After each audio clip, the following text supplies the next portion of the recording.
बिस्मिल्लाहिर्रहमानिर्रहीम, अस्सलाम वालेकुम। दोस्तों, आज के वक्त में आप देख लीजिए सोशल मीडिया, गूगल और बहुत बड़े जो भी बड़े बिजनेस प्लेटफॉर्म्स हैं, वो एक टेक्निक को यूज़ करते हैं। बहुत ही ज़बरदस्त टेक्निक है। वो ह्यूमन बिहेवियर से कॉज मार्केटिंग फाइंड करते हैं। कॉज मार्केटिंग एक ऐसा कंसेप्ट है कि अगर आपको समझ आ जाता है, मैं इस वीडियो में आप लोगों को समझाने की कोशिश करूंगा। अगर आपको समझ नहीं आता, आप जितनी मर्जी अच्छी प्रोडक्ट लेकर आए, जितनी अच्छी वैल्यूएबल सर्विस आप देते हो, लेकिन अगर आप इसका यूज़ नहीं करते तो आपकी मार्केटिंग की जो भी एफर्ट्स हैं वो वेस्ट हो जाएंगी। ये टेक्निक हर एक जो मार्केटिंग के टेक्निक्स हैं उनके गिर्द घूमती है। इसको कहा जाता है कॉज मार्केटिंग। हम लोग बेसिकली बिजनेस में करते हैं क्या, हम लोग टारगेट मार्केटिंग करते हैं, एक देखते हैं, हम उनका इंटरेस्ट देखते हैं, हम डिफरेंट चीज़ें देख के एक मार्केटिंग की कैंपेन चलाते हैं। लेकिन क्या आप लोगों को पता है कि जो सक्सेसफुल कैंपेन्स हैं, जो टॉप की कैंपेन्स हैं, जो हाई वायरल कैंपेन्स हैं, उनके पीछे क्या एल्गोरिथम है, उनके पीछे क्या साइंस है? उनके पीछे बेसिकली कॉज मार्केटिंग का कंसेप्ट है। कॉज मार्केटिंग अब आपको मैं इस तरीके से समझा देता हूं कि मेरा ह्यूमन बिहेवियर है, मैं ज़्यादातर बिजनेस की कॉलम्स, बिजनेस की चीज़ों को स्टडी करता हूं ताकि आपकी बिजनेस की ग्रोथ में हेल्प कर सकूं।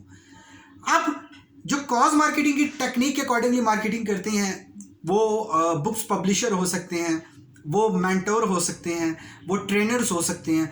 वो रिकंसाइल करेंगे ह्यूमन बिहेवियर को कि कौन सा ऐसा पर्सन है जो बिजनेस कम्युनिटी को ज़्यादा ज्वाइन करता है, बिजनेस को ज़्यादा स्टडी करता है, बिजनेस बुक्स को ज़्यादा डाउनलोड करता है, और उसके पास ऑनलाइन प्लेटफॉर्म बहुत सारा ज्वाइन हो रखे हैं बिजनेस के हवाले से।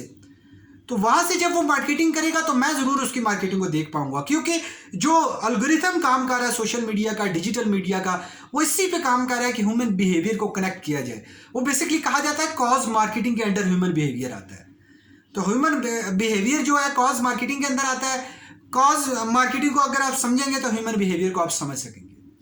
तो basically cause marketing human behaviour के ही रिलेटेड चलती है। आप अपनी जो मार्केटिंग कर रहे हैं, आप जनरल मार्केटिंग टारगेट ऑडियंस पे करते हैं, वो भी ज़बरदस्त है। ये एक ही टर्म है लेकिन थोड़ा सा फर्क है। कॉज मार्केटिंग में देखिए, आप नीड को एनालाइज करने के बाद मार्केटिंग करते हैं। जब तक आप कस्टमर की नीड और ज़रूरत को नहीं समझ लेते, आप तब तक अगर उसको मार्केटिंग करेंगे तो मे भी हो सकता है टारगेट होगी, लेकिन चांसेस कम होंगे उसको क्लोज होने के, रिवर्स ऑफ इनकम के चार्जेस कम होंगे। अब अगर आप उसकी नीड और उसकी ज़रूरत, उसकी ख्वाहिश, तमाम चीज़ों को समझते हुए मार्केटिंग करेंगे तो आपके मार्केटिंग की जो रिटर्न ऑफ इन्वेस्टमेंट है उसके चांसेस बढ़ जाएंगे। उम्मीद करता हूँ ये कंसेप्ट आपको पसंद आया होगा, आपने इससे सीखा होगा। अगर आपको पसंद आया तो प्लीज़ लाइक करके इस वीडियो को शेयर ज़रूर करें। अगर नहीं पसंद आया तो प्लीज़ डिसलाइक करके हमें कमेंट्स करें, हम उसको इम्प्रूव करेंगे। Thank you for watching this video.